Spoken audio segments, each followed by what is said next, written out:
Bonjour chers auditeurs, aujourd'hui la chaîne Salt & Light vous propose un nouveau tutoriel sur la sinusite. Déjà lâchez-nous un beau pouce bleu pour nous encourager. Abonnez-vous et activez la cloche de notification si vous ne l'avez pas encore fait. Vous ne ratez aucune de nos prochaines vidéos.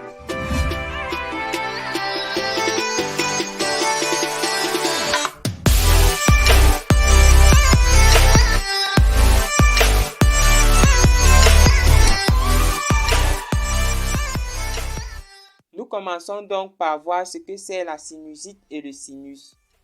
La sinusite est une inflammation des sinus généralement due à une allergie ou une infection. Elle peut être aiguë, subaiguë ou chronique.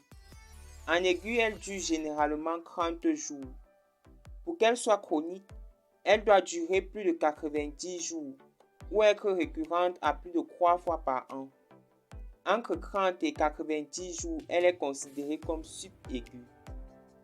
Les sinus sont des cavités présentes dans les os du visage et du crâne. Ils sont tapissés par une muqueuse comme celle des fosses nasales, capable donc de s'inflammer, constituant la sinusite.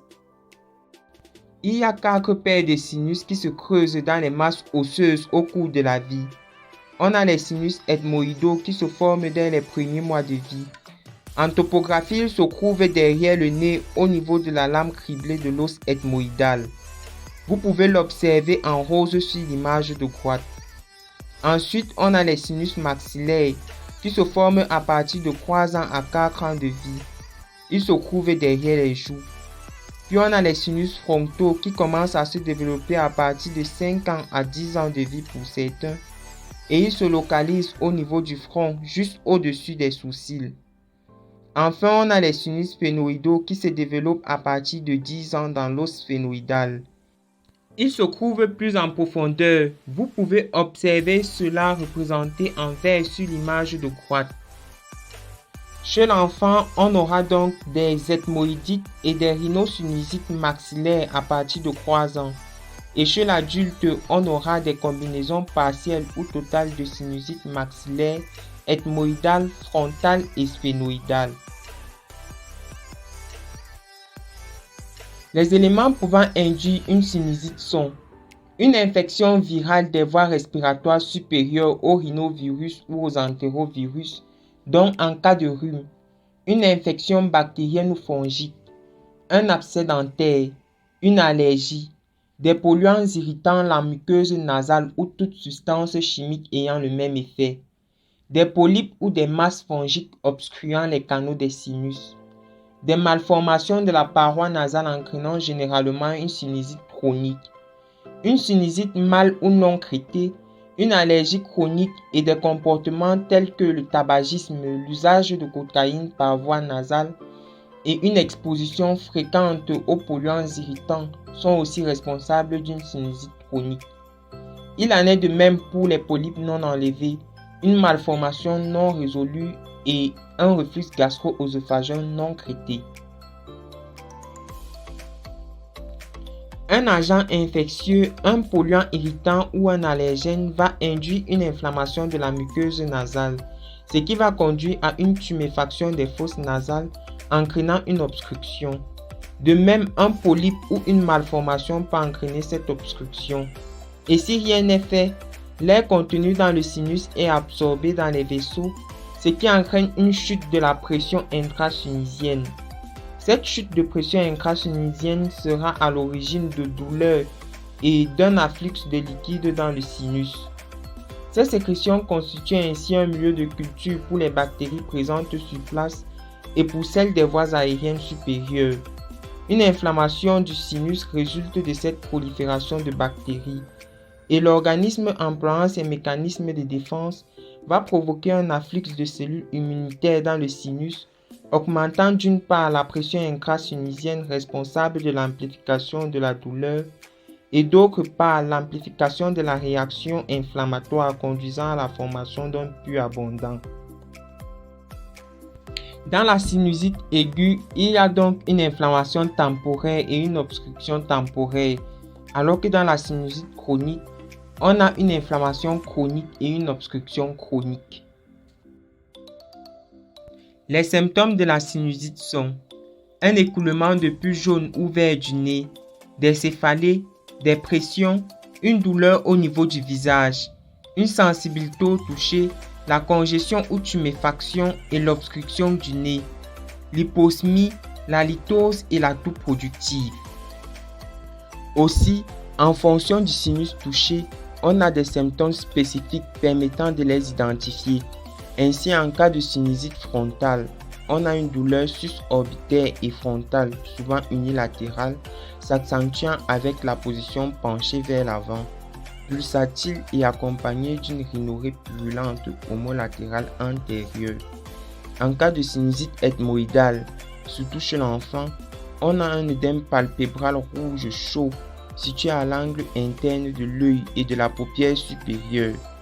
En cas de sinusite maxillaire, on a une douleur infraorbitaire et les signes frontaux. La sinusite phénoïdale, quant à elle, a un diagnostic difficile car elle est généralement associée aux autres sinusites.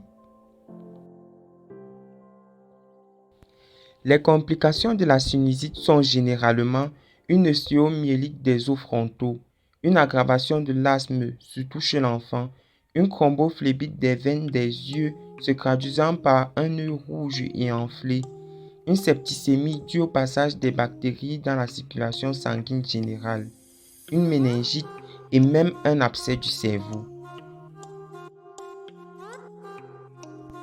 Après tout ce que nous avons déjà vu, vous pouvez comprendre que les facteurs de risque pour développer une sinusite sont une infection des voies respiratoires supérieures, vivre dans un environnement humide ou pollué, fumer la cigarette et être exposé aux fumées, aux polluants chimiques irritant la muqueuse nasale. Et que les personnes à risque sont généralement les enfants qui attrapent 6 à 8 rhumes par an et dont environ 3% évoluent vers une sinusite. Les personnes ayant déjà eu une sinusite, celles souffrant d'une allergie respiratoire comme le rhume de foin et les personnes asthmatiques.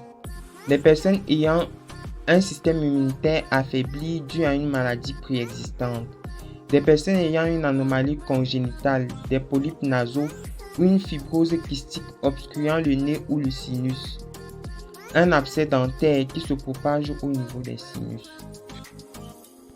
La prévention, quant à elle, consiste à éviter les milieux humides, éviter les allergènes tels que les animaux familiers, le pollen et les acariens, avoir un mode de vie équilibré, moins de stress, une activité physique normale et une alimentation équilibrée, ceci afin de renforcer son système immunitaire, éviter de s'exposer aux fumées et aux polluants, éviter d'utiliser des décongestionnants nasaux plus de 3 jours car il y a risque d'accoutumance, ainsi que des décongestionnants oraux. Il y a aussi risque d'accoutumance et cela augmente la tension. Pour éviter toute complication désagréable, en cas des signes alarmants suivants, vision anormale, parfois double, enflux autour des yeux, changement de l'état de conscience, contactez le médecin en urgence si vous ne l'avez pas encore fait. Aussi, ne prenez aucun antibiotique sans prescription médicale pour éviter toute résistance. Le diagnostic repose essentiellement sur l'examen clinique et les examens tels que la tomodensitométrie peuvent être réalisés pour déterminer l'étendue et la sévérité de la sinusite. Elle est généralement réalisée en cas de signes de complications tels que les yeux exorbités et rouges. La radiographie des dents peut aussi être effectuée pour rechercher un abcès dentaire en cause. Et une endoscopie nasale en cas de polype ou de masse fongique pour prélever un échantillon pour culture en vue de déterminer l'agent causal et d'enlever les obstacles. Le traitement, quant à lui, s'étend sur plusieurs niveaux. Tout d'abord, on a le drainage des sinus à l'aide de l'eau physiologique, une solution d'eau salée à 0,9%. On pompe la solution dans la narine du dessus, la tête étant inclinée sur le côté, et on souffle avec la narine du bas. L'inhalation des vapeurs, l'usage des serviettes et des boissons chaudes permettent aussi de limiter la prolifération des bactéries et des virus et de soulager les pressions. Ensuite, on a aussi les sprays nasaux à base de phényléphrine, d'oxymétazoline ou de corticoïdes qui rétrécissent les membranes gonflées et permettent de soulager les symptômes, mais dont l'utilisation doit être limitée à 3 jours. Puis il y a aussi le traitement à base d'antibiotiques, d'antifongiques et ou d'antiviraux pour éliminer l'infection sous-jacente. Et enfin, on a la chirurgie au cas échéant pour nettoyer le sinus, enlever les polypes et les masses fongiques ou pour restaurer une malformation. Voilà, nous sommes arrivés au terme de notre tuto et Salt and Light vous dit merci et à très bientôt pour une nouvelle vidéo sur la litose. Aussi, n'hésitez pas à nous laisser en commentaire toutes vos suggestions, questions et appréciations. Ciao, ciao!